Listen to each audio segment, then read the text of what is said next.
Tiga, dua, satu, live action. Bismillahirrahmanirrahim. Assalamualaikum warahmatullahi wabarakatuh. Waalaikumsalam. Salam sejahtera bagi kita semuanya, terkhusus pada hari ini sahabat Suluk Matan yang sedang naik daun lewat tulisan-tulisan beliau di kanal Facebook ya, yang bagaimana itu memberikan sebuah edukasi kepada kita semuanya. Kemudian yang terhormat Gus Rocky Syam yang sedang di Inggris ya, dan kepada sahabat Rocky Syam official untuk bisa hadir secara live, dan khusus pada sahabat-sahabat Sari di berada dari sahabat sampai Merauke, dari Pulau Miangas sampai Merauke, semoga selalu dalam keadaan sehat walafiat dan dalam lindungan Allah Subhanahu wa taala. Amin amin ya rabbal alamin. Dan hari ini kita akan membahas tema yang lagi menjadi sorotan, yaitu tentakel George Soros dan ideologi cuan buzzer bayaran.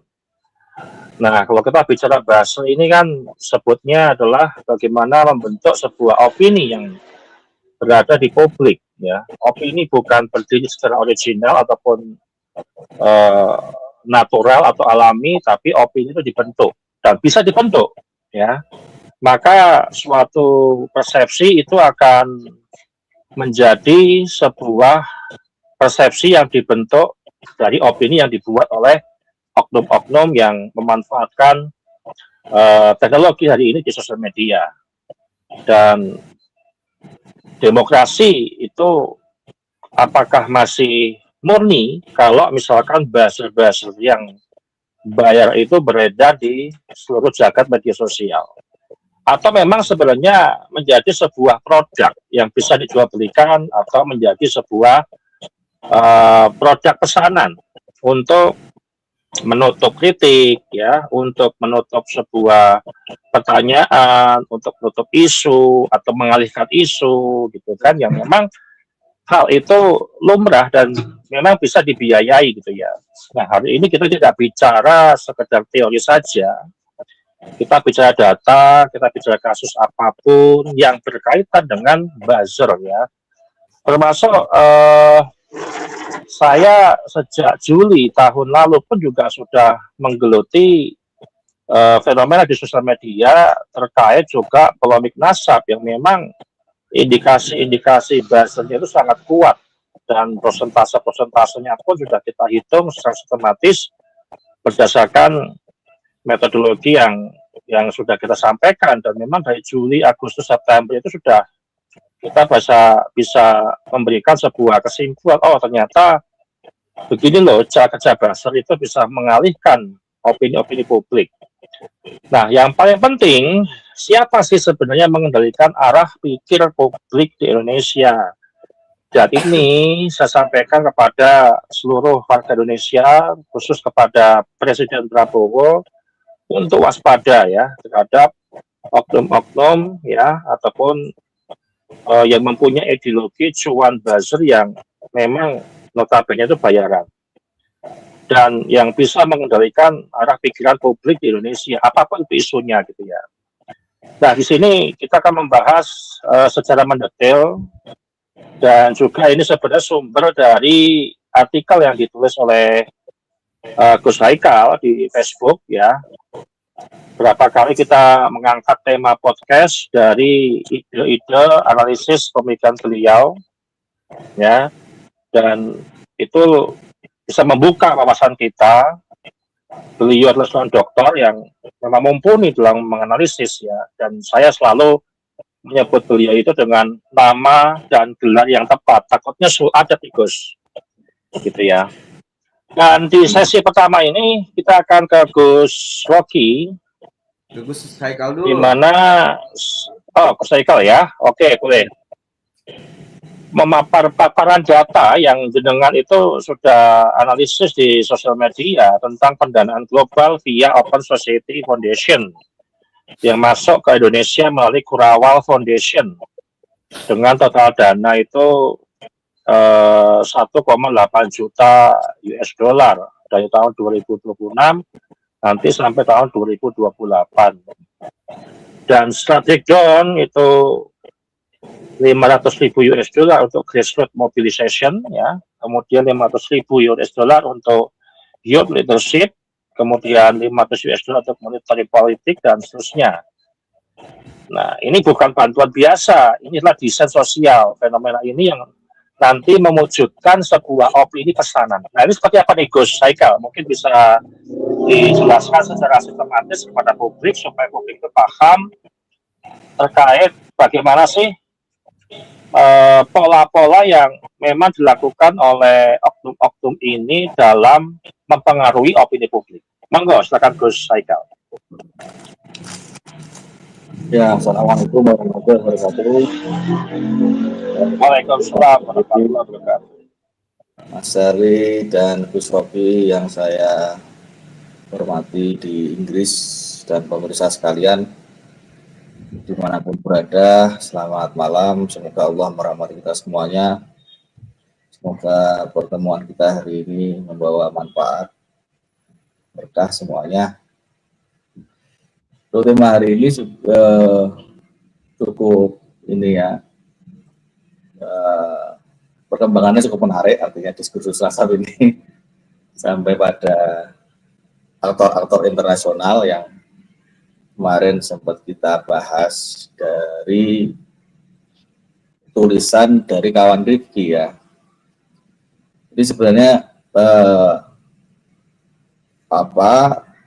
yang pernah kita dengar mengenai jejaring internasional, NGO yang bermain di wilayah geopolitik, geoekonomi, dan konstelasi global, ini ternyata sekarang kita menghadapi itu, kalau begitu lewat tulisan publik itu bisa dikatakan yang kita hadapi sebenarnya ada irisan dari mereka. Gitu. Jadi antara agenda global, di sini konteksnya agenda George Soros ya, itu saya pikir hanya salah satu saja sebenarnya. George Soros itu hanya salah satu yang punya agenda. Cuma karena memang di samping mungkin situasinya sekarang itu situasi yang memang tidak begitu baik karena ada perang Iran dengan Amerika Israel segala macam. Artinya momentum seperti langkah politik skenario global seperti George Soros ini akhirnya patut untuk dicurigai, patut untuk dicermati. Gitu. Karena apa? Karena kondisi politik di dalam negeri itu akan selalu berubah dengan cepat dalam minggu-minggu, dalam bulan-bulan ke depan. Karena akibat perang Timur Tengah itu. Gitu.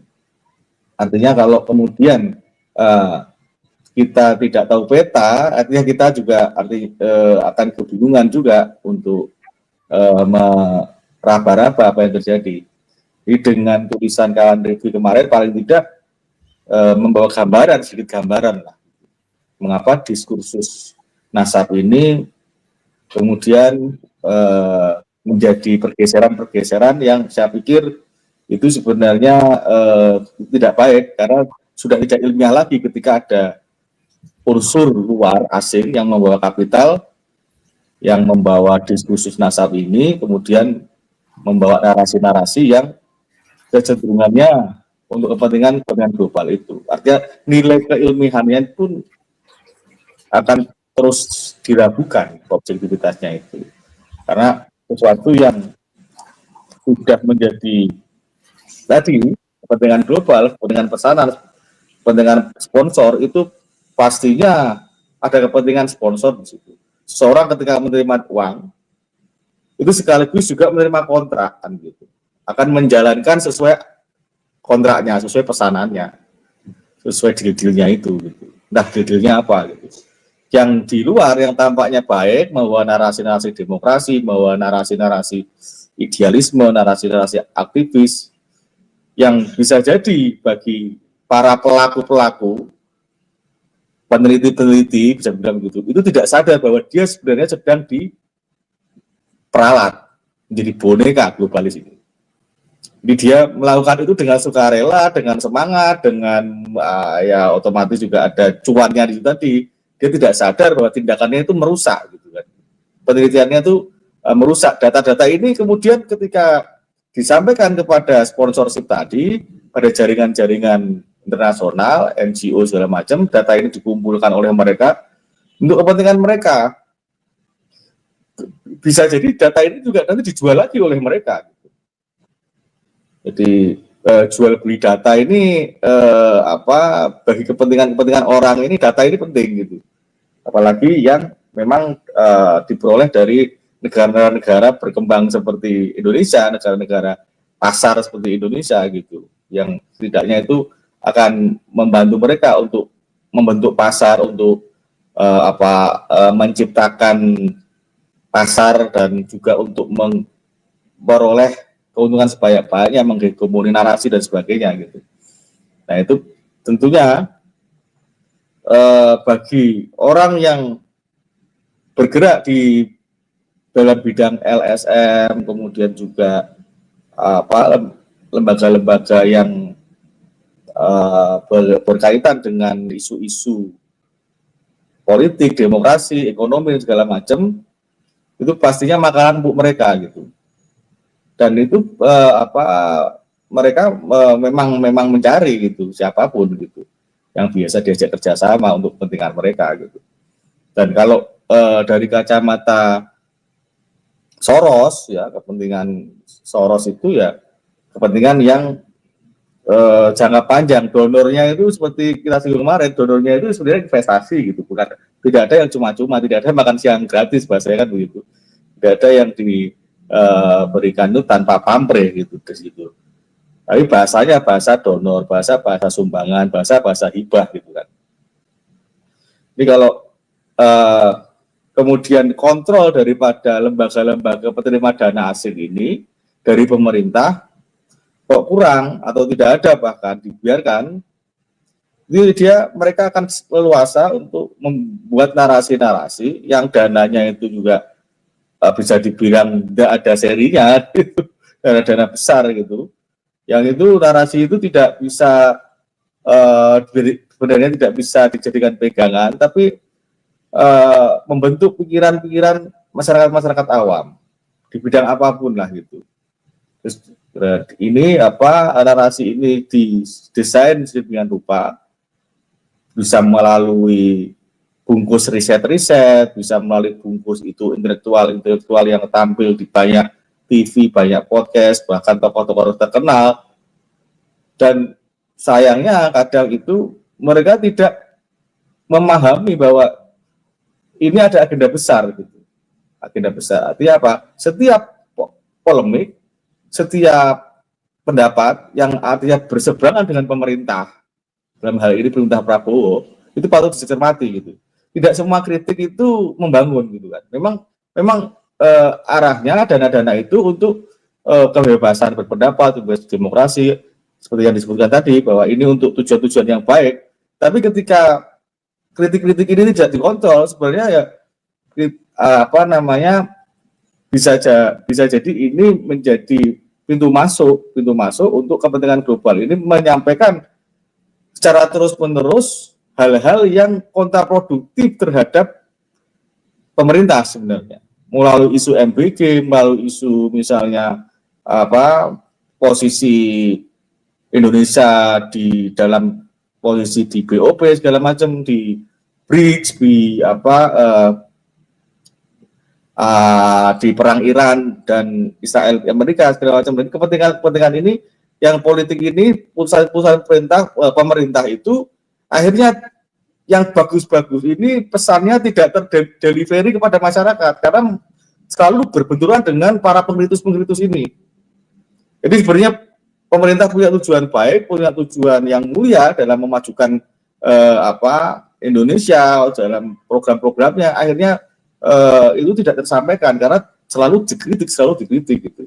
Itu kan sering kita lihat misalnya di persoalan MBG, persoalan yang baru berjalan berapa tahun misalnya, kemudian dikritik untuk untuk dicabut dan sebagainya, untuk evaluasi.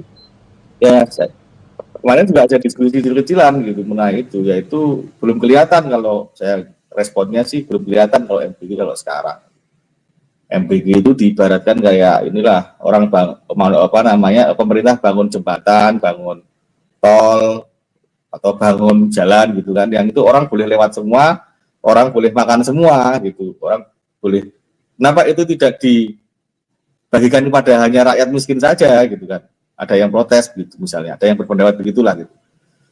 Baik, karena memang ini program yang bagi pemerintah untuk semua bisa dalam tingkat gizi itu semua bisa ikut merasakan, ikut ada tersosialisasi dengan baik, terbagi dengan baik. Artinya apa? Menghilangkan sisi labelingnya.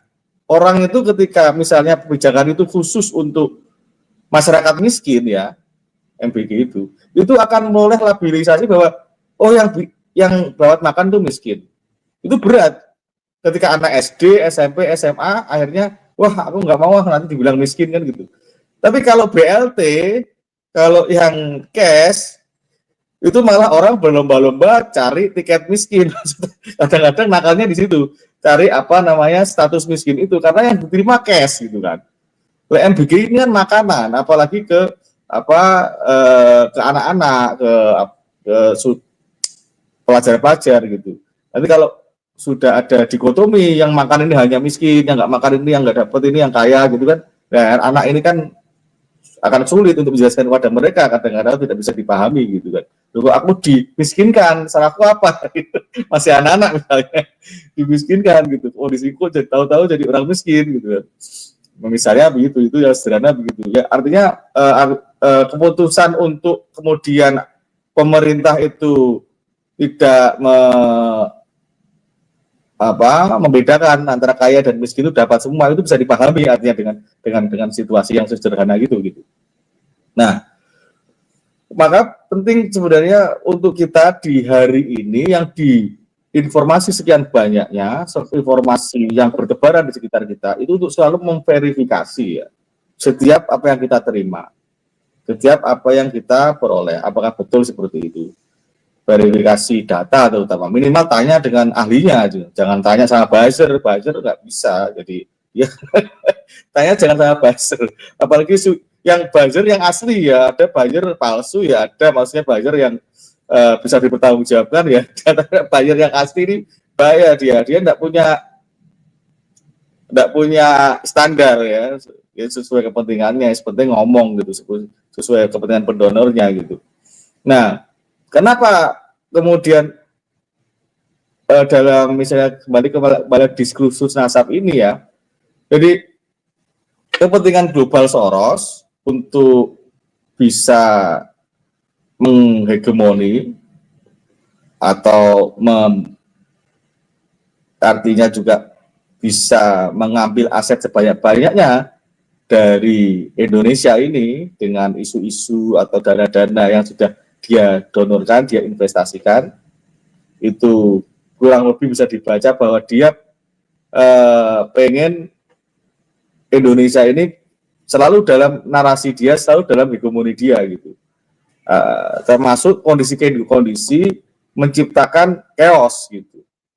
Kalau dalam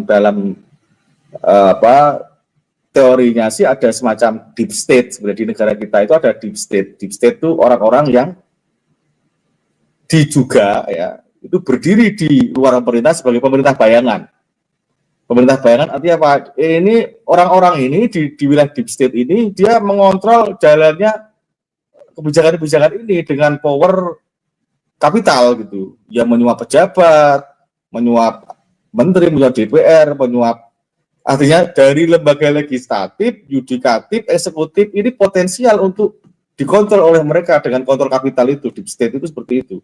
Akhirnya apa kebijakan-kebijakannya, kemudian juga arah untuk kemajuan bangsa itu terhambat oleh aktor-aktor ini di wilayah hukum, di wilayah ekonomi, di wilayah politik rentan begini karena idealisme sama gitu dengan buzzer bayaran itu idealisme para otoritas, pemegang otoritas itu sama, idealisme yang si penting dapat bayaran, nah itu sulit.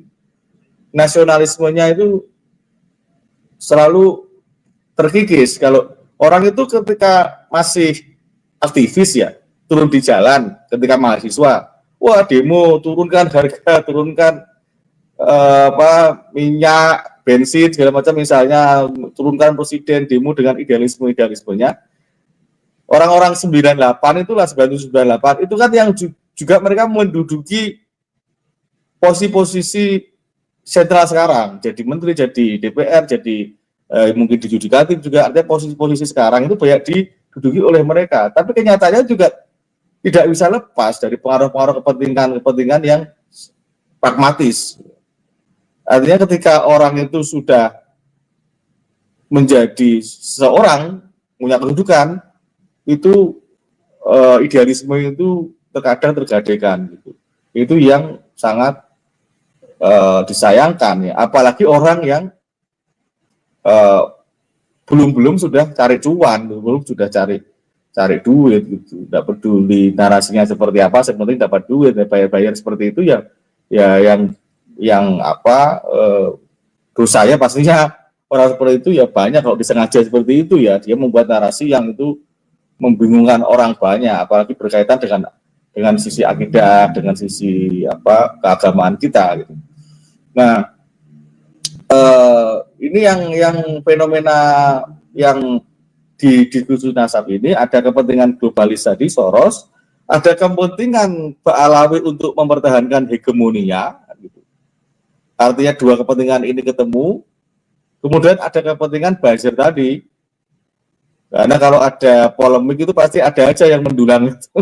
Ada polemik ini, yang mau di depan siapa ini kan gitu, yang mau menyampaikan pesan-pesan dari yang pemegang kepentingan ini siapa, kepentingan globalis pendonor dan kepentingan hegemoni Ba'alawi ini, yang bisa menyampaikan pesan siapa, seperti yang sudah dibahas di video kemarin, yang diduga itu Gus Yahya ini dan sebagainya, itu ya kalau lebih bisa menggambarkan lah gitu, transaksional di balik itu gitu. Dan kemudian ini yang sedang mungkin akan terus dihadapi, karena selama Ba'alawi itu masih mengakui nasabnya sambung pada Rasulullah, selama Robitoh Alawiyah juga masih berdiri, artinya selama mereka masih menyebarkan narasi-narasinya yang hurufat-hurufatnya juga belum, sampai saat ini belum ada respon dari MUI, belum ada respon dari otoritas seperti NU dan sebagainya, akan terus ada orang-orang yang yang berkaitan, berkelindan di seputar ini, di tiga tadi, antara Ba'alawi, antara buzzer dan orang-orang Soros tadi yang ingin menghegemoni itu. Tinggal bagi orang awam, pandai-pandailah menyaring informasi gitu. Karena pastinya sasaran untuk mereka ya orang-orang yang minim literasi, minim pengetahuannya, minim juga, dan kembali kepada tradisi pesantren ya. Tradisi pesantren itu ada yang kadang yang sulit menerima informasi pembaruan dari luar, karena apapun kok tidak ada hubungannya dengan tradisi lokal pesantren itu, tidak ada hubungannya dengan mungkin silsilah keguruan, sanad, itu kadang sulit diterima untuk masuk gitu. Padahal banyak hal yang di luar dunia pesantren itu kan gitu. Makanya sampai isu-isu kemudian Soros ini muncul, itu kan bagi kalangan pesantren itu mungkin ditertawakan mungkin. Masa ada sih Soros masuk, masa ada sih dana Soros masuk, wah masa sih ini. Karena memang mungkin bisa jadi mereka juga tidak pernah dengar namanya, bisa jadi generasi-generasi di bawah kita itu kan ya mungkin aliyah atau semester awal itu kan mungkin juga mereka nggak mengenal nama-nama itu juga gitu. Nah itu akhirnya kadang ditertawakan, padahal itu serius sebenarnya.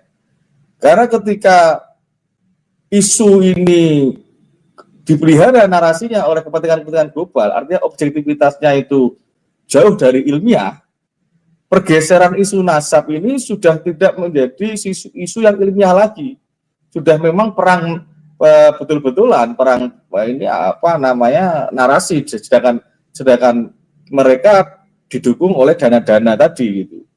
Tapi ya itu nggak apa-apa, maksudnya dalam arti nggak apa-apa ya, kita tetap dengan keilmuan kita tetap dengan keilmuan kita tetap dengan objektifan kita gitu. Dan untuk hal-hal yang kita tidak bisa jangkau, itu sebenarnya ranah pemerintah untuk mengevaluasi, mengaudit LSM yang terindikasi itu menerima dana-dana asing itu. Bertanggung jawabkan dengan tujuan-tujuan organisasiannya diperiksa gitu kan. Apalagi terindikasi oleh orang yang secara track record itu tahun 92 dia menghancurkan pound sterling, tahun 97 menghancurkan Asia Tenggara, Indonesia ekonominya 98 dibuat krisis, bahkan dampak krisis 97 sampai sekarang masih terasa kan gitu. Dolar kita nggak naik-naik, hari ini aja nyentuh 17.000 gitu. Ini khawatirnya kalau ekonomi memburuk ya lewat sampai 20.000 kalau nilai minyak harga minyak mentah ini sampai menyentuh 120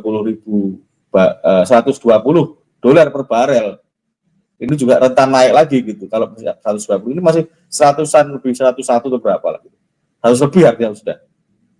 Nah, ke bawah ini kalau ekonomi naik, kemudian masyarakat ini selalu ada dikotomi, selalu ada benturan karena pemikiran-pemikirannya narasinya sudah dibentuk sedemikian rupa yang akhirnya ketika kondisi ini memburuk, isu di bawah itu mudah untuk dibentur-benturkan.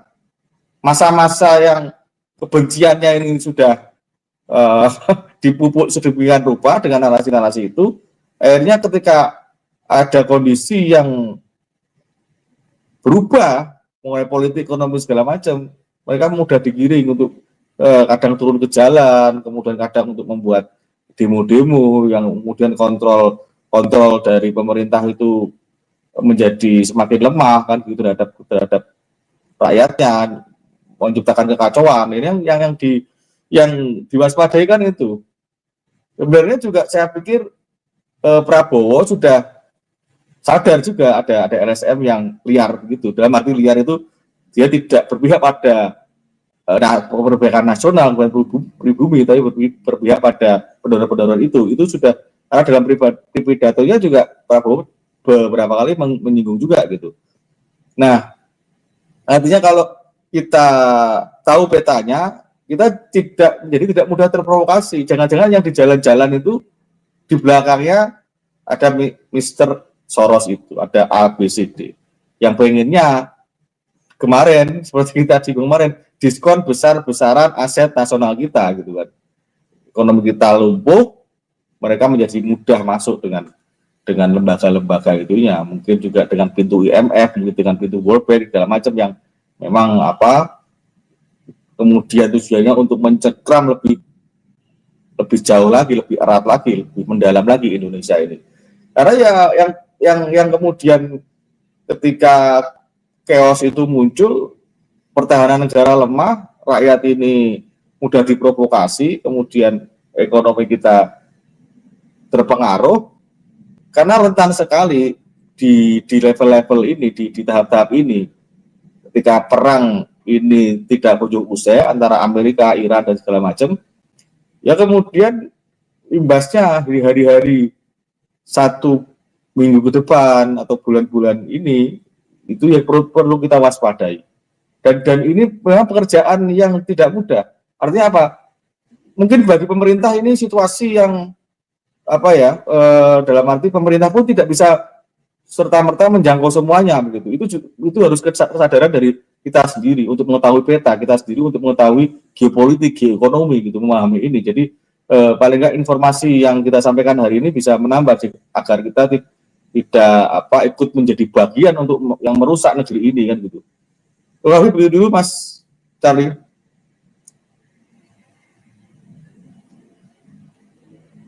Ya. Nah, Mike. Iya, oke. Kenapa? Oh ya, bentar.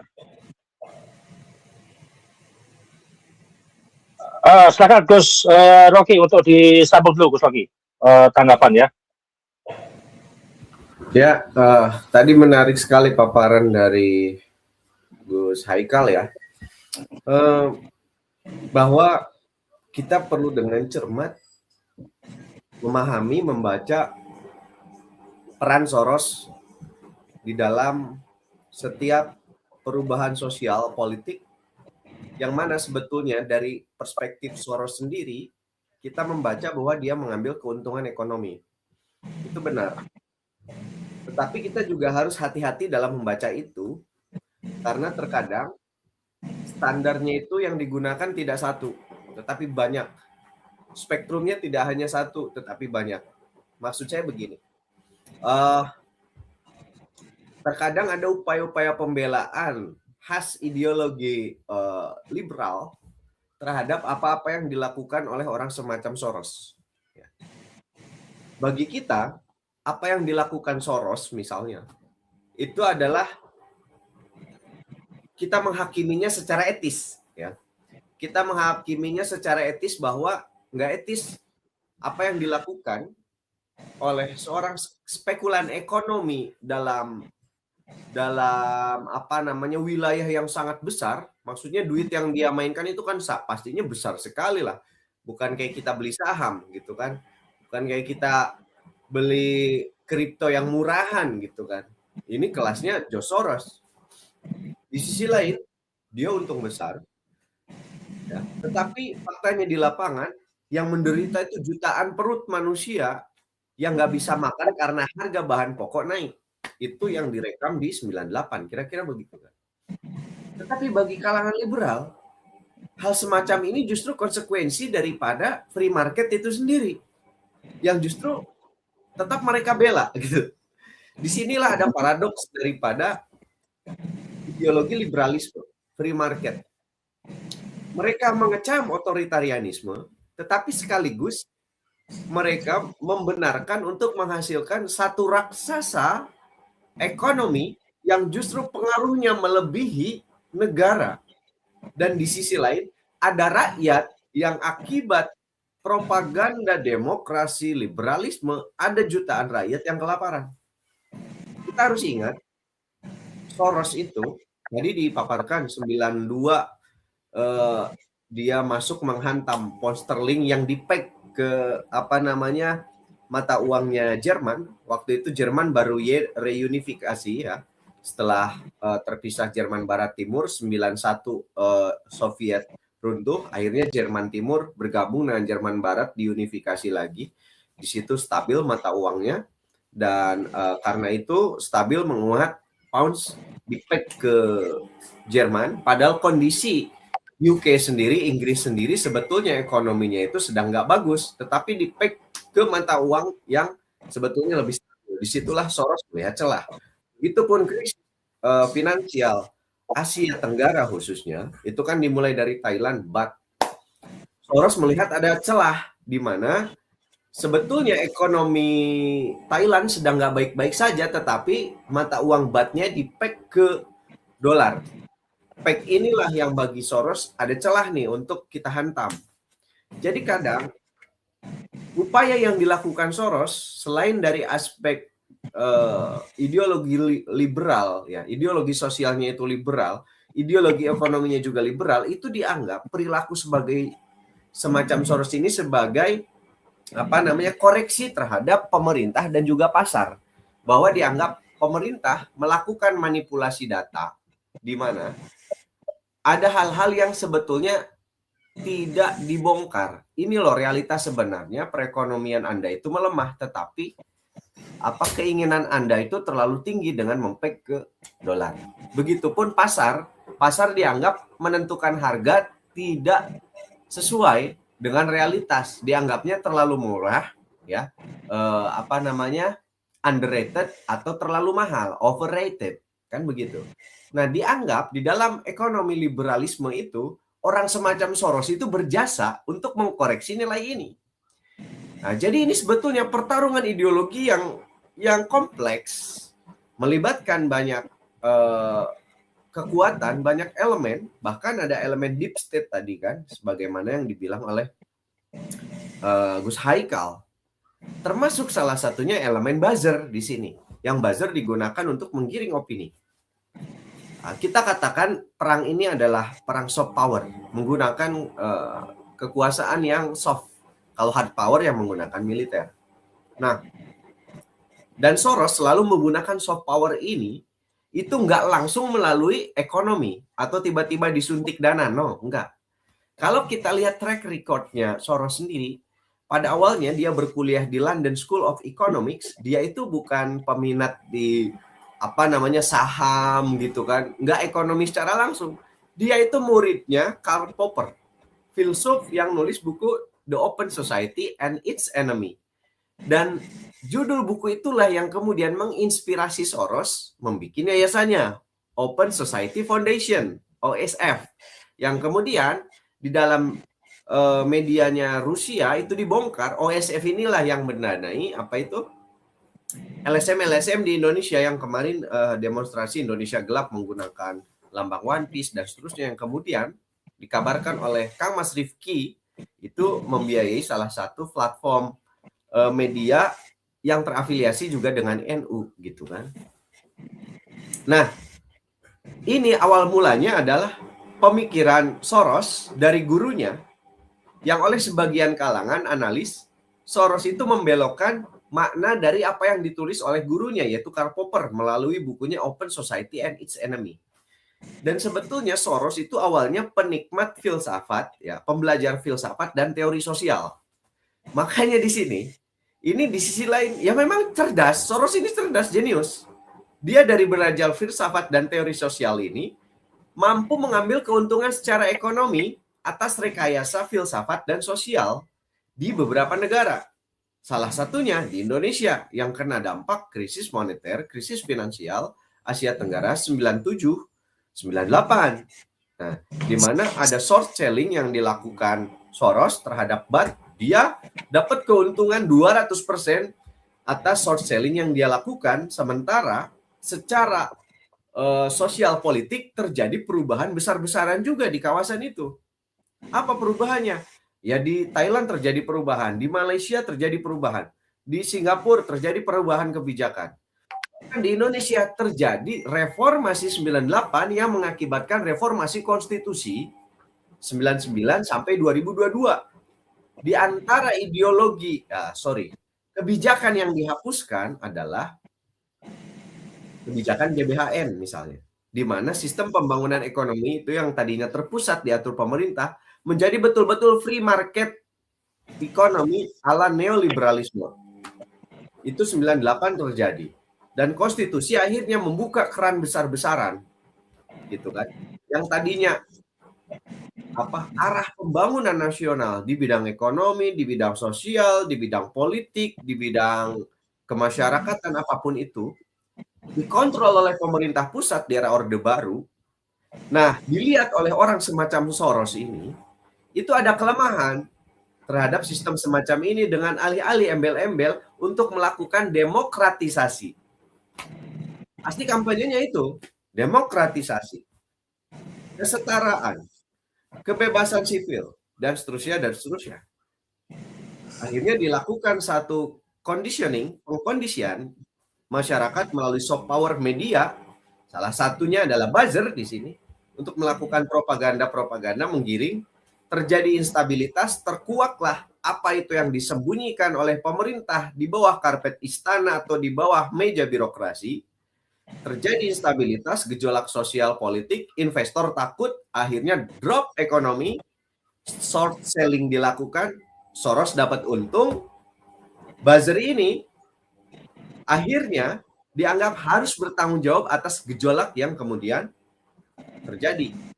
Kalau bicaranya ke 98, mungkin dulu nggak ada istilah buzzer sebagaimana praktiknya sekarang dalam sosial media. Kalau 98 pastinya para aktivis yang melakukan agitasi propaganda kemudian melakukan aksi turun ke jalan menggulingkan Soeharto. Nah, upaya pertanggungjawaban para aktivis ini kemudian dijawantahkan dengan para aktivis inilah yang kemudian jadi politisi-politisi yang mengisi Senayan dan mengisi kabinet pemerintahan. Entah di era SBY, atau bahkan sejak Megawati misalnya, atau bahkan sejak Gus Dur hingga sekarang. Itu kan politisi-politisi itu banyak dari angkatan 98. Kita juga patut curiga, jangan-jangan buzzer hari ini itu adalah calon politisi nantinya. Apabila tidak ada perubahan pola semacam ini, di mana deep state yang dibilang oleh Gus Haikal tadi, itu masih berpengaruh untuk membiayai setiap perubahan sosial yang dampaknya nanti mereka mengambil keuntungan secara ekonomi, deep state ini. Ya. Karena ya deep state ini apa tujuannya kalau bukan penguasaan ekonomi? Dan ingat, negara terkuat hari ini di dunia, Amerika Serikat, ideologinya adalah ideologi kapital. Yang terpenting bagi mereka adalah keuntungan ekonomi. Keuntungan ekonomi dan keuntungan ekonomi. Udah itu aja. Jadi urusan ideologi liberalisme lah, apa dan lain-lain, itu pabrikasi filsafat. Ya, di mana Popper sendiri memang itu membenci ideologi-ideologi selain liberalisme ini. Contoh, dia itu membenci model pemikiran Plato yang nulis tentang raja filsuf, yang mana manifestasi dari raja filsuf itu diterapkan di negara Iran misalnya. Iran itu kan raja filsuf, supreme leadernya itu ya filsuf dia fuqaha tertinggi yang ada di Iran. Kemudian selain dia Popper itu nggak suka mengkritik teori Plato, juga mengkritik teori Hegel ya tentang dialektika historis ya, tesa, antitesa, sintesa dan seterusnya, itu nggak suka tuh dengan teori Hegel. Kemudian dengan teori filsafat lainnya yang dikritik oleh Popper tentu saja adalah Marx ya, Karl Marx, materialisme historis. Termasuk Popper ini kan muncul di era Perang Dunia Kedua, di mana dia mengkritik nazisme, fasisme dan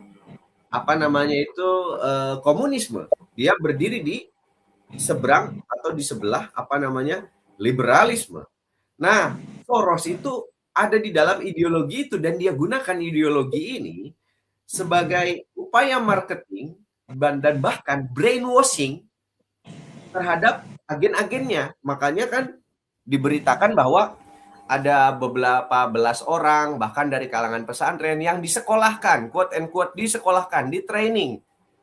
Dan bahkan kalau kita bisa bilang brainwashing, ideologi yang disebarkan oleh Soros yang kita kenal sebagai free market economy, free market society, open society, demokrasi liberal.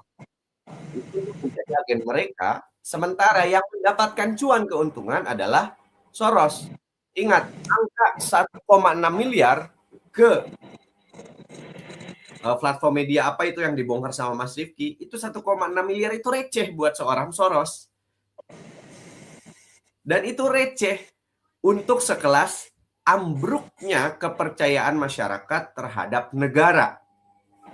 Ambruknya optimisme rakyat terhadap masa depan kehidupannya yang disusun economic outlook-nya itu oleh pemerintah. 1,6 miliar itu receh. Tetapi gejolak dari hasil 1,6 miliar ini adalah keruntuhan ekonomi, misalnya kalau ditandai dengan misalnya turunnya harga indeks saham di Jakarta ya, di Bursa Efek, atau dengan turunnya rate rupiah terhadap dolar. Itu untungnya besar mereka. 1,6 miliar itu receh. Atau bahkan mau skalanya digabung lah, karena nggak cuma satu platform media itu, ada banyak. Berapa misalnya? 1,6 juta dolar uang Soros keluar, itu receh. Karena ingat, keuntungan Soros dulu pas 98 akibat krisis ekonomi Asia Tenggara itu, banyak media yang menulis keuntungannya sekitar 25 miliar baht, yang kalau didolarkan itu saya lupa ya, sekitar miliaran dolar lah. Artinya 1,6 juta dolar itu murah untuk keuntungan miliaran dolar. Iya kan? Dan logika Gus, ekonomi selalu Bapak Gus, gitu ya. Siap. berarti Indonesia prospek ya? Prospek untuk dimainkan Soros. Iya. Iya, jelas, sangat jelas. Begini, orang spekulan semacam Soros itu tinggal melihat begini, ada celah masuk enggak? Celahnya itu dari mana? Dilihat. Apakah ada data yang tidak dibongkar pemerintah yang berkaitan nanti dampaknya terhadap persoalan ekonomi? Misal, kita merasa curiga nggak sih ketika misalnya inisiatif pemerintah melalui MBG, gitu kan?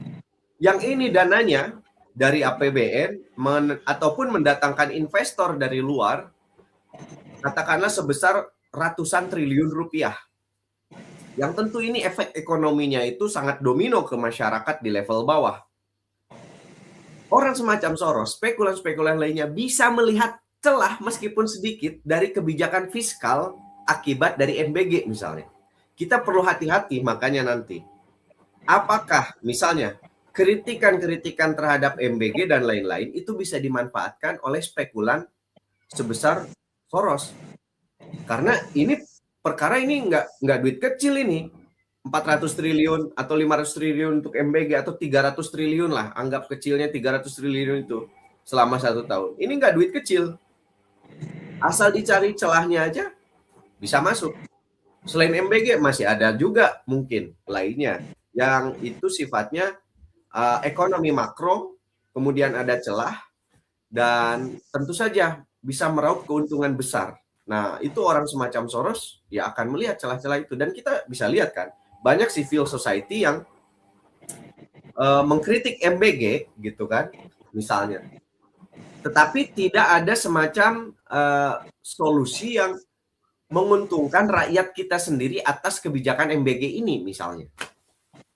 Gitu. Karena contoh nih, kalau MBG ini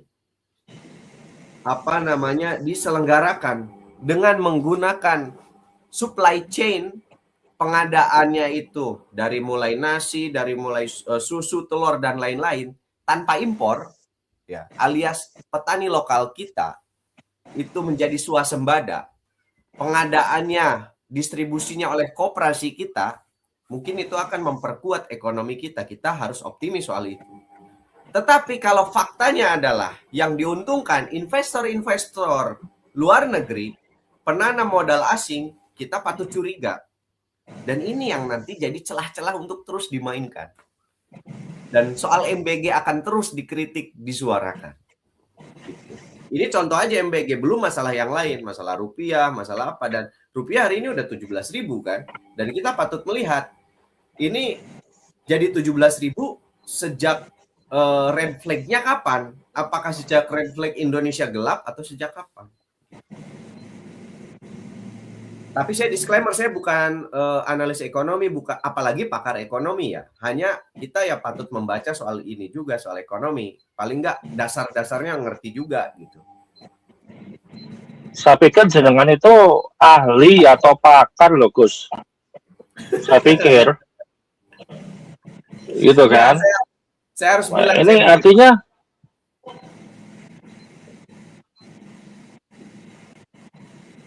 Ya. Iya, betul Gus. Dengan ini kan hukum ya, hukum tapi kok fasih menjelaskan. Ini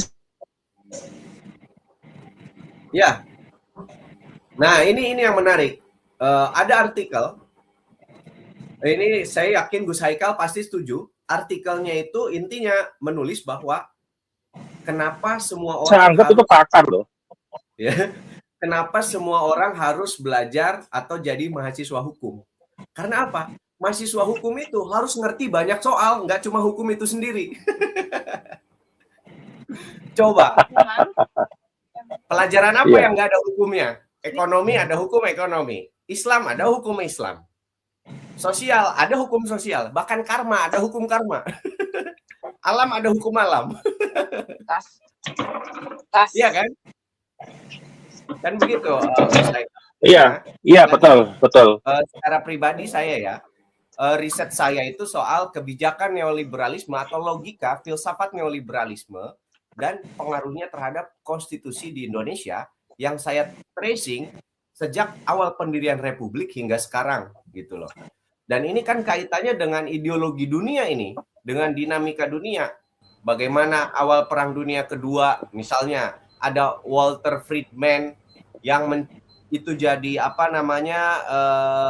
peletakan dasar ideologi neoliberalisme, kemudian desainnya IMF udah sejak Perang Dingin hingga sekarang terjadi reformasi, ada orang macam Soros, ada Bank Dunia yang semakin hari IMF ini nggak dipercaya. Bahkan mungkin nanti di episode lainnya kita penting membahas kenapa orang seperti Presiden Prabowo itu pernah menulis buku Bring Back Indonesia dan punya gagasan mengembalikan UUD 1945 itu ke versi asli.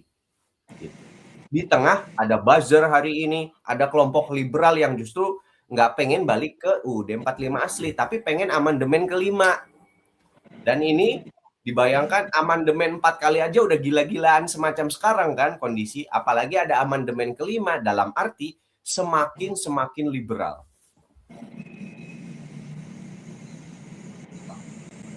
Gitu. Oke, baik. Jadi kalau sebenarnya ya tadi yang jangan bilang Gus, Indonesia itu prospek untuk diputar balikkan opini lah. Bahkan narasi-narasi blunder saja itu sampai publik itu percaya loh Gus. Narasi blunder nggak jelas kesana kesini, tapi percaya, artinya itu kan kekuatan daripada efek-efek buzzer yang di bawahnya. Termasuk kita lihat juga polemik nasab ini kan juga didominasi oleh pasukan pembela narasi, sehingga mereka di publik sana itu mengira seolah-olah apa yang disampaikan oleh klan Bala itu benar, atau itu sebuah rekayasa.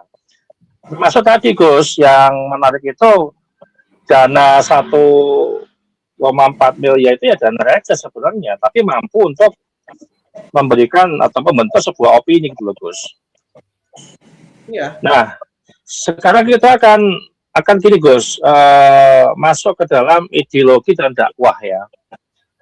Kalau misalkan tokoh agama itu kan ikut program yang didanai global gitu kan. Nah sebenarnya dakwah ini menjadi independen atau gimana? Ini mungkin ke Gus Haikal ya. Monggo silakan Gus Haikal. Ya, terima kasih Mas Ardi. Begini, saya itu kalau sudah menyangkut dana itu kok akan jadi sesuatu yang terus dipertanyakan objektivitasannya gitu. Karena seorang yang dengan kata filantropi ya kalau dalam istilah ini, orang yang memberikan dana secara cuma-cuma, menyumbang, mendonorkan, memberi hibah dan sebagainya itu kan sakok gitu, dermawan gitu, kelas internasional gitu. Ya itu saja sudah bisa menggambarkan bahwa kok ada orang memberi dana cuma-cuma dan itu Soros gitu loh. Yang punya track record yang sedemikian rupa dalam menghancurkan sebuah ekonomi sebuah negara gitu. Jadi kalau artinya ada hal-hal yang patut diwaspadai dalam aliran uang itu ya patut berhati-hati dari mana kita mendapatkan uang itu. Pastinya banyak lembaga atau LSM yang kemudian yang itu dipandang sesuai dengan kepentingan mereka. Artinya apa? Dana itu tidak acak gitu kan. Dana itu tidak acak, tidak diberikan kepada sembarang tokoh atau sembarang LSM atau sembarang. Tapi kan ketika kita kok sesuatu yang kita peroleh yang patut kita curigai itu ada agenda suatu, kok dia membidik kita misalnya. Apa ada sesuatu yang sama dengan mereka kan gitu. Ada agenda yang sama dengan mereka atau ada pemikiran yang sama dengan agenda mereka gitu. Nah, itu kan harusnya dievaluasi dulu gitu ketika dana itu berkaitan dengan orang-orang atau aktor-aktor global internasional itu. Jadi dan dana-dana itu banyak. Kalau orang mau mubeng proposal itu banyak dari luar negeri, dari dalam negeri itu pun pasti ada jalan-jalan ke sana dan ada orang yang bahkan sangat ahli cari duit itu, makar-makar duit itu sangat ahli gitu. Dan itu sering juga di dalam mungkin muncul beberapa bulan atau tahun yang lalu ya. Bahkan ada orang yang pinter cari dana itu, dia bikin pesantren-pesantren fiktif gitu kan. Yang penting pesantrennya itu ada badan hukumnya, bisa berbadan hukum yayasan atau perkumpulan, bisa jadi yang penting terdaftar di Kemenak, Kementerian Agama, terregistrasi begitu. Nah, terus tapi dia tidak punya santri, tidak punya pengajaran. Pesantren itu juga kadang pesantrennya juga karena ini pesantren yang secara legal terdaftar, tapi secara operasional itu bisa dikatakan fiktif karena ternyatanya mungkin bisa jadi bangunannya nyewa, bangunannya itu atau bisa jadi asli cuma ini aja bungkus luar saja yang tanpa asli gitu kan. Yang itu bicara biar legal gitu kan. Pastinya ada verifikasi data kan, di cross check dari Kemenak misalnya ke tempat pesantrennya, oh ada bangunannya, oh ada santrinya, ada ini, ada foto-fotonya misalnya. Tapi itu semua di rekayasa semua. Kalau orang udah ketemu nakal itu ya macam-macam. Akhirnya apa? Bertahun-tahun dapat dana dari pemerintah, tapi itu masuk ke mereka, rekening mereka, tapi tidak ada pesantrennya, tidak ada pengajarannya, tidak ada kiainya, bahkan dapat dana sampai penggemukan kambing, penggemukan sapi, begitu. Jadi kalau yang bermain di wilayah ini artinya banyak gitu. Yang mengaku tokoh agama, yang mengaku bahkan yang bisa jadi yang kita kenal sebagai tokoh besar, tokoh misalnya di tampak luar itu, tokoh-tokoh yang misalnya tokoh publik, belum tentu dia juga punya idealisme gitu, karena ya mahal harganya sekarang. Orang yang mengaku setiap hari misalnya ketemu Rasulullah, ditepuk-tepuk pundaknya untuk ngurusi NU, ya nyatanya juga dia kemudian membajak Banom NU gitu, kemudian keluar dari NU terus bikin sendiri, ditarik, bikin sebanyak-banyaknya ke arah dia gitu kan. Itu juga di sekitar kita itu juga terjadi begitu.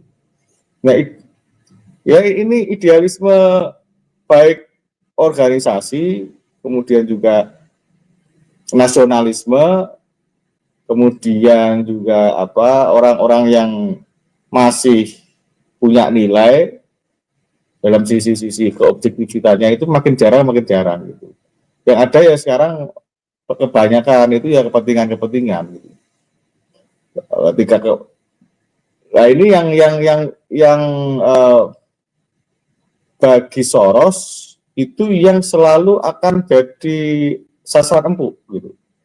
Ketika orang itu mudah dibeli gitu kan, mudah untuk digeser idealismenya itu. Urusan yang praktis itu kemudian orang mudah sekali untuk bisa berubah arah haluannya itu, haluan politiknya, haluan kebijakannya gitu. Apalagi kalau orang-orang tokoh-tokoh publik yang punya basis massa besar itu pastinya mereka punya kepentingan dengan orang-orang itu gitu. Atau orang yang dipandang bisa untuk membentuk opini secara luas gitu, secara dengan narasi-narasinya gitu, dalam satu isu gitu. Kadang kalau isu-isu yang patut diwaspadai itu misalnya isu-isu receh yang itu menjadi isu nasional. Ini dalam teori dalam teori intelijen itu tidak ada orang-orang mau memakai kacamata itu ya pada suatu intelijen itu tidak ada kejadian yang muncul tiba-tiba, apalagi kok menjadi isu nasional gitu, walaupun isunya receh gitu. Tidak ada kejadian yang muncul saat tiba-tiba gitu. Ya, artinya kita negara besar, negara yang populasinya 280 juta, ekonomi juga besar, dalam hal apapun itu pastinya mudah dimasuki, kerentanan-kerentanan itu muncul. Baik karena secara teknologi juga kita masih lemah, produktivitas kita itu minim sekali kan gitu di ruang-ruang produktivitas ini. Tapi itu yang kadang juga akhirnya jadi ketahanan kita. Maksudnya apa? Ketika kondisi krisis begini, kenapa misalnya dampak dari kenaikan harga-harga misalnya minyak, kemudian di negara-negara Asia Tenggara itu kan, atau negara-negara lain lah yang terimbas dari harga minyak yang naik, kemudian harga menjadi mahal, melambung tinggi, itu kan banyak sekali. Dan demo turun ke jalan itu di berbagai negara itu muncul gitu. Di Filipina, di kemarin yang dilihat itu di Asia Tenggara sudah mulai bermunculan ke jalan-jalan gitu. Karena harga-harga mahal gitu. Nah, di Indonesia ini relatif bisa dibilang dalam tanda kutip relatif aman. Maksudnya apa? Kenaikannya tidak begitu, karena pemerintahnya masih punya idealisme untuk bisa Prabowo ini ya cara kebijakannya secara kondusif, pengkondisiannya itu bagus. Jadi maksudnya karena kita juga menguasai bahan mentah gitu kan. Jadi kalau minyak tidak naik, batu bara, kemudian juga nikel, kemudian baja dan sebagainya, kita juga punya batu bara atau CPO kita juga punya gitu kan. Itu ikut naik dan kita ikut cuan di situ gitu. Jadi semacam kalau bahasa ekonomi hedging lah gitu. Kalau minyak naik ini ikut naik gitu. Jadi ada perimbangannya gitu. Tapi kalau kondisi ini terus begitu ya kewalahan juga, karena kenaikannya itu berapa persen bisa kita tolerir. Itu yang paham orang-orang ekonomi tentunya. Yang kemudian mereka mengatakan ya kalau 120 barel itu per dolar itu per barelnya itu sampai 120, itu rentan sampai 20.000 lah. Itu kan pastinya harga-harga menjadi mahal gitu. Nah, ini akan terus berbenturan wilayah idealisme orang-orang yang secara ideologi itu artinya yang sesuai dengan cita-cita para pendiri bangsa, berdiri di atas kaki sendiri dengan produktivitas itu, yang kemudian nasionalisme, kecintaan terhadap negeri ini muncul. Otomatis kalau perspektifnya sama, itu ya dengan para pendiri, para pejuang yang dahulu itu dengan idealisme yang begitu rupa mendirikan negara ini, ya pastinya tidak mudah terbeli gitu. Itu yang selalu akan bertempur di wilayah itu antara idealisme dan kepraktisan gitu dalam setiap hal. Apalagi orang-orang yang memang dari sejak kecilnya atau sejak sekolahnya, sejak studinya itu tidak tahu tentang itu, tentang idealisme itu, tidak tahu tentang ideologi itu, tidak terlatih dengan ideologi itu. Ya, artinya apa? Ya, dia hanya tahu yang praktis-praktis aja.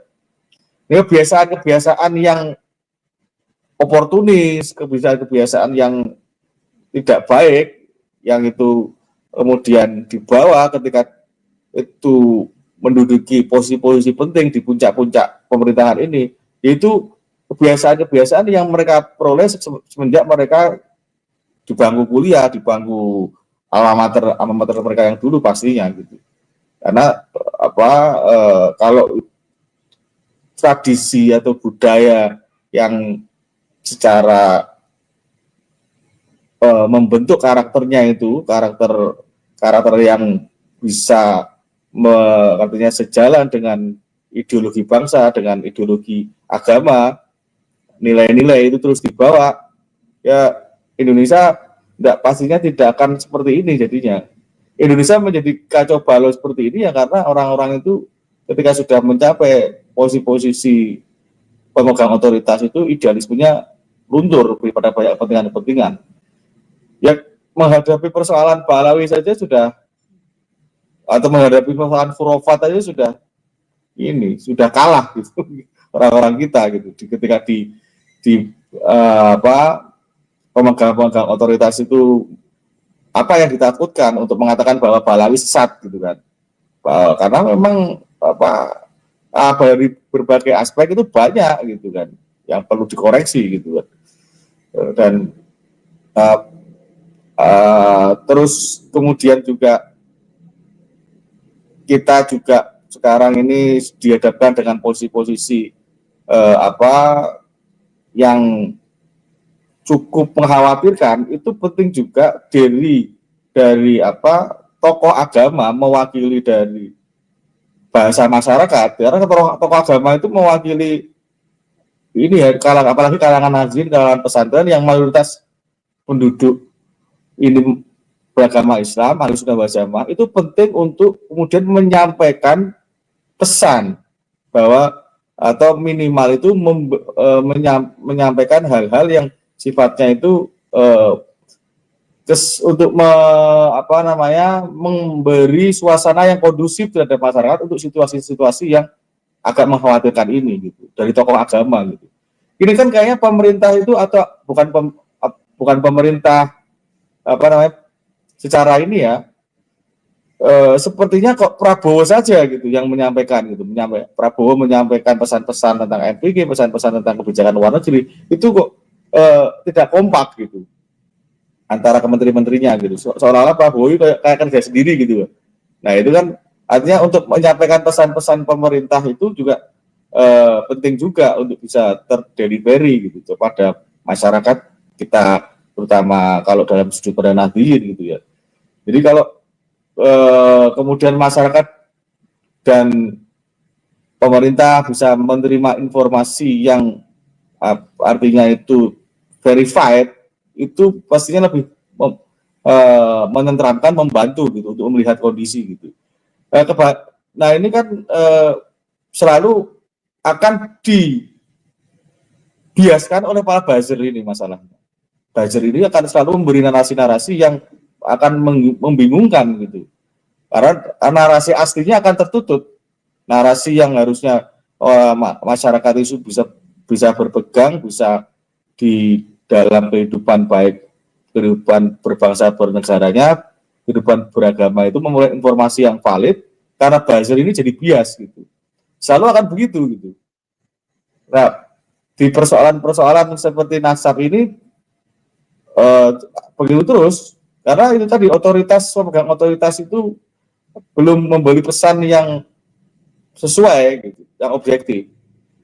Jadi ketika masyarakat yang awam ini kemudian memulai pesan-pesan yang buzzer tadi hanya sebatas seberapa banyak subscribernya itu yang jauh kebenarannya misalnya, ya kita pastinya kalah dengan David Corbuzier kan gitu. David Corbuzier itu 25 juta. Kalau itu diukur sebagai kebenaran, ya namanya juga David Buzzer gitu, mestinya buzzer. Itu sekali itu sebenarnya diukur dengan kebenaran, diukur dengan itu ya kalah terus kan gitu. Ya bagi masyarakat juga jangan mudah menerima informasi gitu, pasti harus ditimbang, diverifikasi, dan kemudian juga perlu juga untuk tahu gitu kapasitas gitu, bahwa ketika kapasitasnya itu tidak mampu, ya udah kita cari, bertanya pada ahlinya, cari informasi, verifikasi gitu. Tapi kalau bagi orang yang mampu istihad, mampu untuk berpikir, mampu untuk kemudian juga dia mampu untuk mengeluarkan fatwa-fatwa hukum, ya sampai kata gitu, fatwa atau hukum-hukum yang sesuai dengan realitas, yang sesuai dengan kondisi, yang objektif gitu. Jangan terus diam yang orang-orang yang punya kemampuan itu. Ini yang terjadi di konflik atau polemik nasab itu begitu. Ya, masih kita melihatnya masih begitu, membiarkan yang tidak pas, tidak baik, bahkan kesesatan dari mereka itu untuk dikonsumsi secara publik, bahkan ikut menyebarkan narasi-narasi itu kan gitu. Payahnya begitu, seolah-olah ikut menyebarkan itu. Ya mungkin begitu Mas Arwi, terlalu panjang nanti.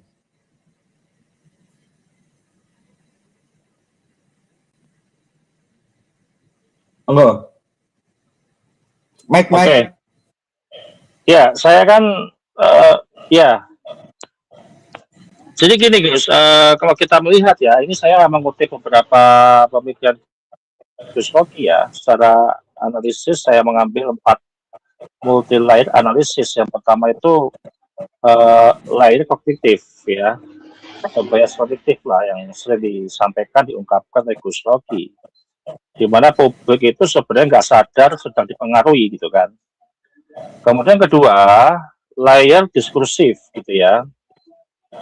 Narasi itu dibentuk, disusun, disampaikan, atau mungkin sudah disimpulkan ya tanpa data, yang penting narasinya kuat, cukup gitu ya. Dan publik menganggap itu sebuah kebenaran gitu kan.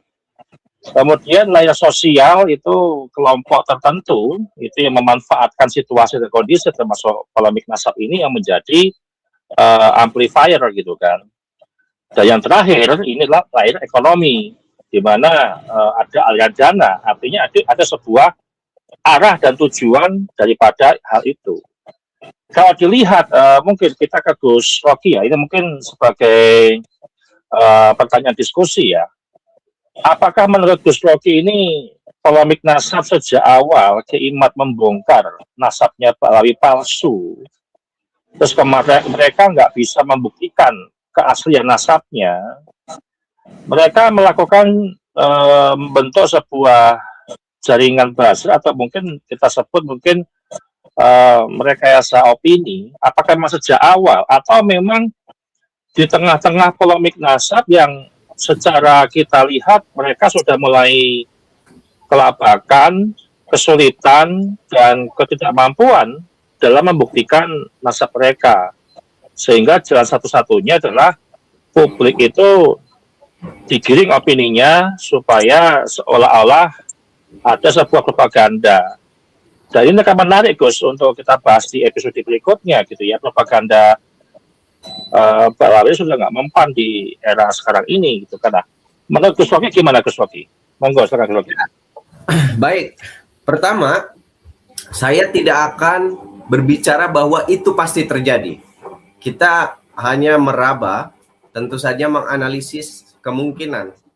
Menurut saya itu mungkin saja. Sejak awal adalah desain harus dipertahankan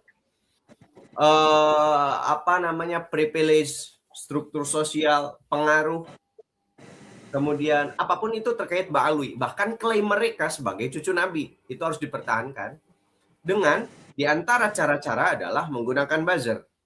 Sebab apa? Secara diskursus akademik ini tidak terjadi dari bantahan dari kalangan siapa namanya? Ba'alwi. Tesis Kiai Ahmad sampai hari ini belum terjawab. Belum dibantah dengan betul-betul menghadirkan data yang otoritatif, data otentik bahwa Ahmad bin Isa betul-betul punya anak Ubaidillah, ditambah ada lebih dari 10 sosok yang dianggap fiktif kesejarahannya. Said Mirbad, Fakih Muqaddam, Ali Khalid Kisam, dan seterusnya. Ini tidak ada diskursus ilmiah ini. Sehingga tentu saja mungkin itu penting untuk punya buzzer yang tujuannya adalah tetap mendirikan ulang atau memperkuat kembali klaim nasab Ba'alwi sebagai duriyat Nabi, cucu Nabi. Karena dengan cara itu struktur sosial, prestise sosial yang mereka bangun selama ini tetap bisa bertahan. Lalu kaitannya dengan dinamika sosial ini begini. Dalam kacamata pemain kekuasaan, peer group interest, itu kalau semacam kelompok Ba'alwi ini runtuh kekuasaannya, maka pihak yang punya power di dalam Islam Indonesia, kemudian kalangan NU yang berkuasa tinggal siapa? Saya pertanyaannya gitu dulu. Kalau Balwi runtuh yang berkuasa tinggal siapa?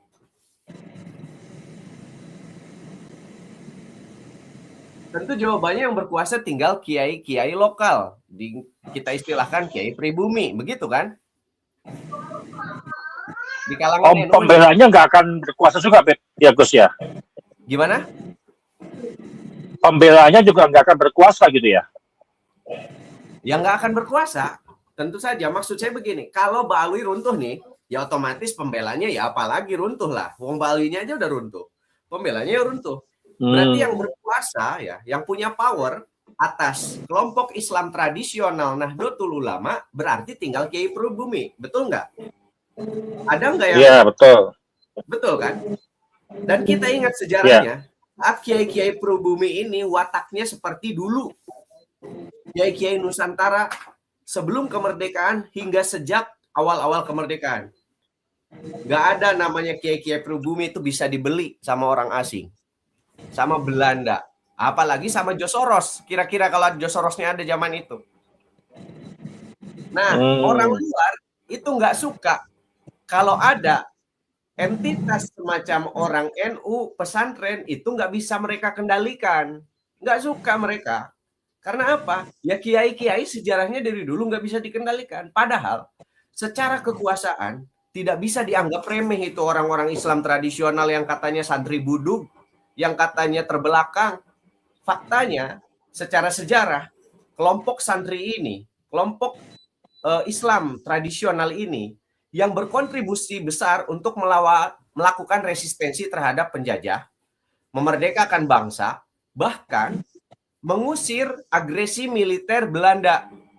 Dengan kejadian area-area Surabaya 10 November, resolusi jihad oleh Mbah Hasyim Asy'ari, dan perlawanan-perlawanan para kiai dan santri Nusantara di daerah-daerah. Jadi, cara pemain luar melihat entitas pesantren Islam tradisional ini kalau nggak bisa dibeli, dikendalikan, maka harus diinfiltrasi lah. Harus ada penyeimbang kekuatan para kiai ini. Siapa yang bisa menandingi kekuatan para kiai ini? Oh, ya klaim turunan Nabi. Wong para kiainya aja silau, takut kalau udah mendengar, hey, saya cucu Rasulullah. Iya kan? Dari sinilah mereka yang berkepentingan untuk mengobok-ngobok kekuatan para kiai pribumi ini penting untuk terus menghadirkan eksistensi Balwi sebagai penanding para kiai ini. Karena sejarahnya para kiai ini sulit dikendalikan, nggak bisa dibeli sama Belanda, kagak bisa sama Josoros apalagi. Tapi kalau sekarang faktanya pada kebeli, ya inilah. Apakah memang sedang ada deviasi, distorsi nilai daripada ideologi pesantren, tradisi pesantren, ajaran pesantren, gagasan pesantren? Wallahu a'lam. Tapi sejarahnya, ketika kiai betul-betul punya otoritas yang kuat atas entitas Islam tradisional, sejak dulu sebelum kemerdekaan itu nggak bisa dibeli. Jadi butuh ada entitas penanding supaya otoritas kiai itu nggak bisa terlalu kuat menantang hegemoni kekuatan yang mungkin mengancam dari luar. Entah namanya Josoros lah, entah namanya Amerika Serikat, entah namanya multinational corporation, penjajahan mental, spiritual, dan lain-lain. Begitu. Mudah-mudahan paparan saya bisa dipahami secara mudah nih.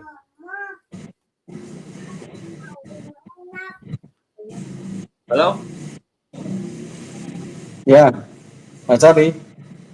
Wah, error Kang Charlie-nya ini. Suara saya masih? Gus Haikal masih mantap. Ini kalau saya tambahin sedikit lah. Kalau perbandingannya itu begini. Kalau zaman sekarang, buzzer melakukan propaganda dan seterusnya.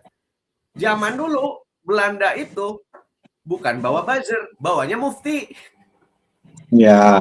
Untuk menghancurkan resistensi kelompok petani, kiai pengamal tarekat di Banten, di Sidoarjo, di Lombok, di banyak daerah di Nusantara. Yang mana itu direkam sama Martin Burinesen. Kalau sekarang mah buzzer yang dipakai gitu. dulu mah yang dipakai itu. Tetapi sama kepentingan apa?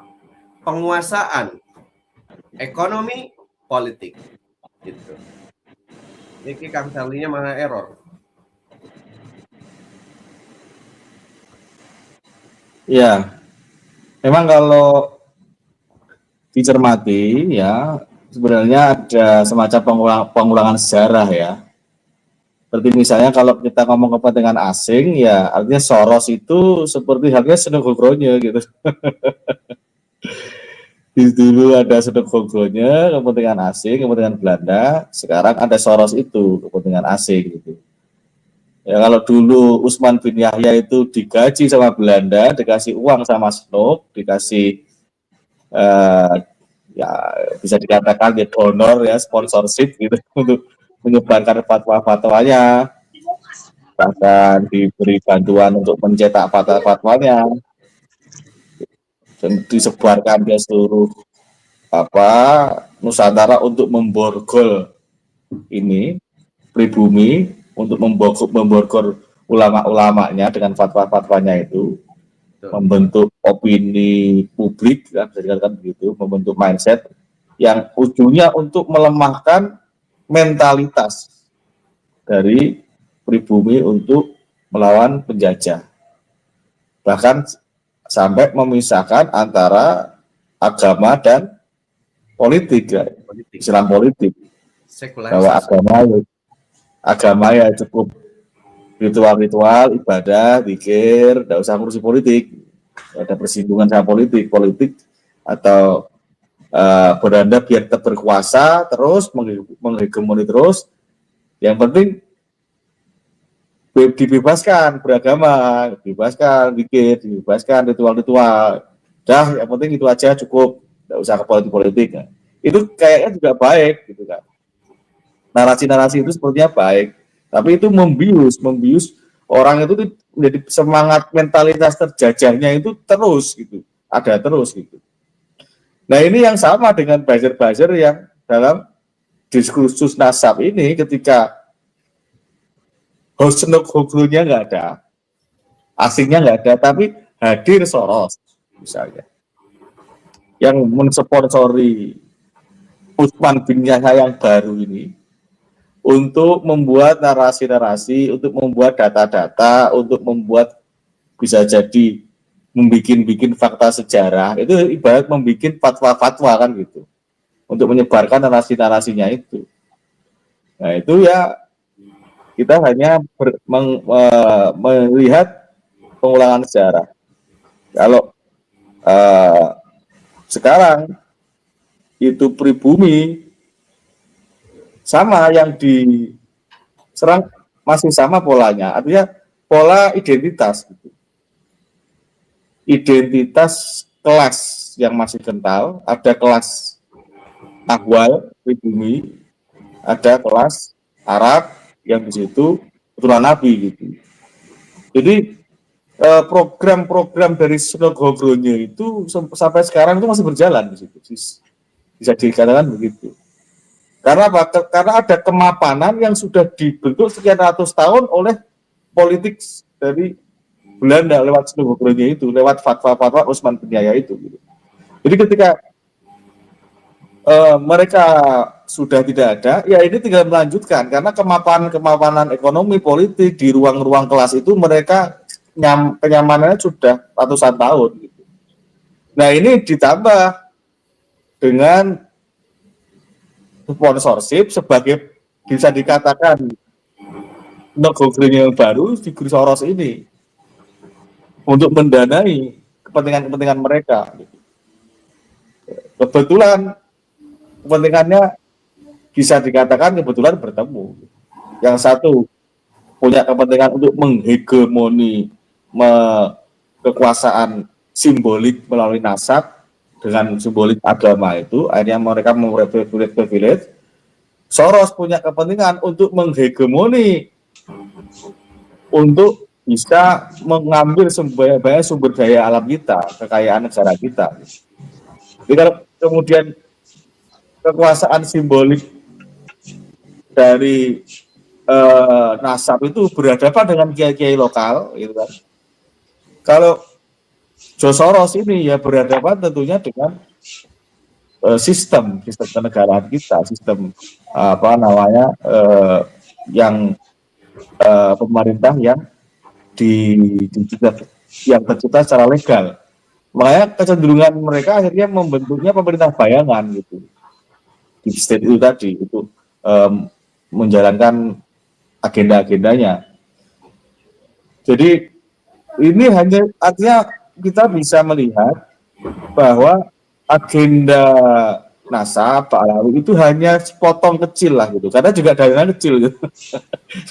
Dananya kecil juga, kalau 1,6 itu juga kalau yang tercatat itu 1,6 miliar rupiah dirubahkan kira-kira pada kurs yang kemarin itu ya 100 ribu dolar lah gitu. Nah, itu kan kecil, tapi kalau itu ya itu kita itu kan murah sekali harganya. Akhirnya dengan hal-hal begitu saja sudah mau dan banyak yang mau mengerjakan. Jadi ya prinsip ekonomi betul-betul bekerja di Indonesia itu. Ya, beri dengan semurah-murahnya, untung dengan sebanyak-banyaknya gitu. Apalagi yang kemudian dari mentalitas kelas tadi, ketika berhadapan dengan orang asing, itu kemudian juga dengan mudah dikendalikan melalui figur agama, tokoh nasab, tokoh seorang yang keturunan Nabi untuk bisa mempengaruhi kebijakan. Kalau misalnya katakanlah contoh, ketika uang tidak bisa menggoyangkan, tidak mau dibeli, apalagi kekuasaan tidak bisa. Tapi kalau dihadapkan dengan keturunan Nabi, chaos sudah. Dua-duanya. Jadi yang lain-lain bisa jadi tidak, idealismenya masih bisa. Tapi kemudian kalau yang disodorkan, ini loh, ada restu dari cucu Nabi, wah itu Indonesia bisa chaos. Sekelas ulama-ulama aja chaos gitu. Jadi artinya apa? Kalau dilihat dari negara berbasis keislaman seperti kita, itu sangat berkepentingan sekali Soros untuk memegang sistem nasab ini, untuk memegang hegemoni nasab ini. Karena dari sinilah kemudian pintu-pintu kemana saja Doraemon itu muncul. Siapapun yang beragama Islam, apalagi mayoritas Ahlussunnah wal Jamaah, ya sudah, sodorkan cucu Nabi, selesai sudah. Mau organisasi sebesar NU, sodorkan keturunan Nabi, selesai sudah. Mau presiden kalau itu yang gampang digoyang, akhirnya sodorkan keturunan Nabi juga goyang akhirnya. Ini yang mungkin diwaspadai oleh Prabowo ya. Artinya apa? Ketika saya melihatnya ketika misalnya Prabowo itu tidak hadir di pelantikan Jatmas Wajah. Artinya apa? Itu kan sebenarnya pertarungan hegemoni di situ. Ketika Jatmas Wajah, Banom yang dulunya orang-orang Jatman kemudian pecah, memisahkan diri jadi entitas yang lain, organisasi independen lah gitu. Yang itu orang-orang Nahdliyin semua di situ dibawa keluar dari Nahdliyin, organisasi baru, walaupun masih mengatakan orang NU, masih mengatakan Aswaja gitu kan. Nah itu ketika Prabowo tidak hadir di dalam acara itu, pelantikan itu, artinya juga kita bisa melihat bahwa Prabowo itu juga mewaspadai gerakan-gerakan ini, gerakan-gerakan mereka, gerakan-gerakan hegemoni mereka. Karena kalau ketika Prabowo hadir di acara itu, otomatis dengan kalangan NU yang lebih besar juga akan berhadapan, karena juga organisasi itu muncul karena perpecahan dari Banom NU yang besar karena dari basis Toreko gitu. Jadi ini akhirnya persoalan nasab hegemoni ini masuk ke aspek yang sangat luas gitu. Ketika kemudian ini di belakangnya Soros ikut masuk, kepentingan nasab kemudian didukung untuk kepentingan modal. Kita melawan kepentingan modal aja sudah sulit, apalagi ini tag team gitu. Mata ditambah buzzer itu, jadi ya nggak apa-apa gitu. Kita masih punya pangeran, masih punya Allah. Aku aku yang batil aja aku kan gitu. Kita mah santai aja gitu, nggak akan pusing lah. Kita itu kan orang yang akan selalu insya Allah ditolong oleh Allah gitu. Selama kita semuanya bisa dipertanggungjawabkan gitu dunia akhiratnya gitu. Dan orang-orang yang dengan mudahnya mencela, dengan mudahnya mencaci maki, dengan mudahnya itu bahkan mengkafirkan, itu coba tengoklah. Maksudnya apa? Dari sisi mentalitas akhlak aja sudah salah. Yang diikuti yuk Rizik misalnya, yang mencaci maki, akhirnya ikutnya juga ikut mencaci maki gitu. Jadi orang itu ya cenderung mengikuti siapa yang diikut gitu. Kita misalnya mengikuti yang namanya baik, benar, tutur katanya bagus, ya artinya secara syariatnya itu benar, ya ini akan beratur-atur terproyeksi dari tindakan orang-orang yang baik itu. Nah itu kan orang-orang yang mudahnya mencaci maki, mudahnya mengkafirkan, bahkan sampai mengkutuk dan sebagainya, mendoakan dengan kutukan-kutukan itu, ya itu tanda bahwa sebenarnya itu buruk yang diikuti itu. Ya kurang lebih begitu, Mas Charlie. Mana Mas Charlie? Nah, hilang lagi. Ya, saya off kamera ya. Ini ganti naikin Mbps kok malah down gini ya. Oke, berarti kesimpulan gini. Halo, cek. Ya lanjut. Halo, jelas Pak Gus? Jelas. Ya. Ya, jadi kan kalau kita bicara kan bisa kita ambil 3 poin lah ya dalam pembahasan hari ini gitu kan, bahwa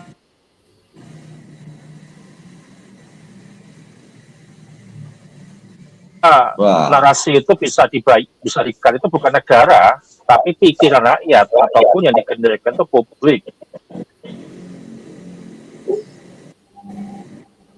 Agak putus-putus. Kang Charlie, agak putus-putus. Kang Charlie, ini sebelum mau disimpulin ditutup, saya mau nambahin 2 poin lagi. Atau orang-orang awam lah yang saya katakan itu. Halo, putus-putus ya? Ya. Gimana sambil dibetulin saya tambahin 2 poin lagi. Iya. Monggo.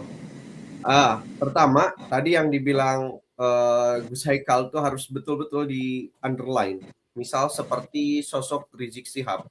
Bahkan kita pun harus curiga, dia ini kan baru muncul terkenal itu setelah Orde Baru tumbang 98 ke sini. Bahkan ada kisah bahwa ya Rizik itu buatannya Pam Swakarsa. Itu misalnya dinarasikan dengan baik oleh Guru Gembul di videonya. Sahabat-sahabat, teman-teman boleh tonton itu. Dan saya pun bahkan terbelalak cukup gitu karena awalnya nggak terlalu concern sama figur Rizik Syihab ini. Artinya apa?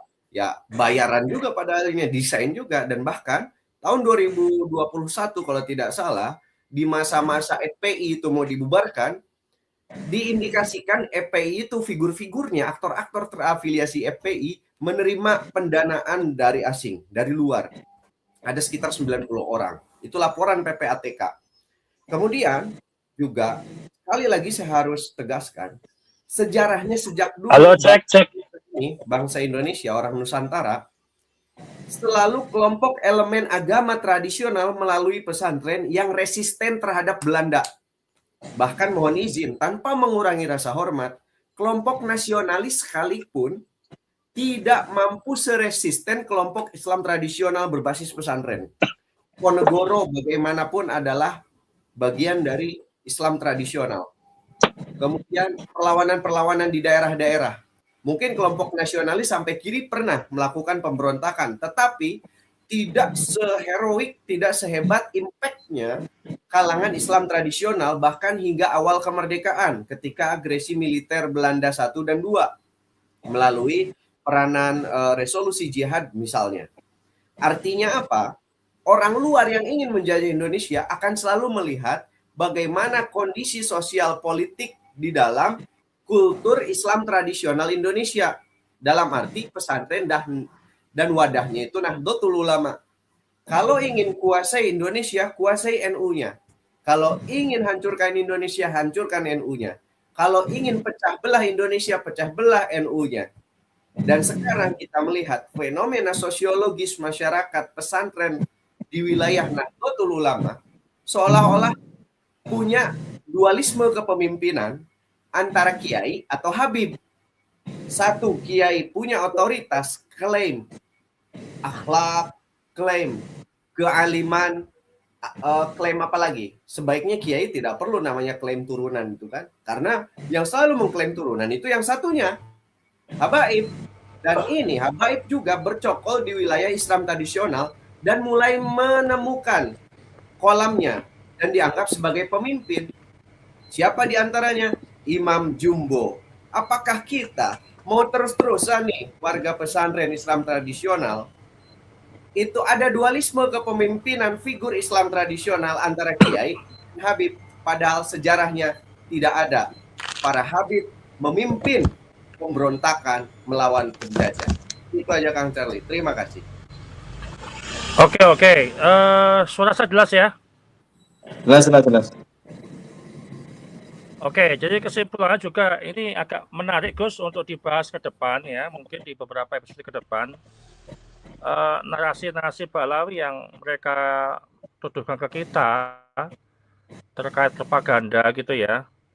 Kok sekarang propaganda mereka tentang nasab Ba'alawi ini kok nggak mempan, artinya nggak sejalan dengan persepsi publik. Mungkin nanti kita bisa bahas di episode berikutnya. Baik, terima kasih Gus Rocky dan Gus Haikal. Ini suara sama jaringan lagi nggak bersahabat, jadi mohon maaf tidak bisa untuk memberikan tampilan yang baik. Kita akan ketemu lagi di episode berikutnya. Akhir kata saya ucapkan wassalamualaikum warahmatullahi wabarakatuh. Waalaikumsalam warahmatullahi wabarakatuh. Terima kasih Mas Heri, terima kasih Gus Rocky.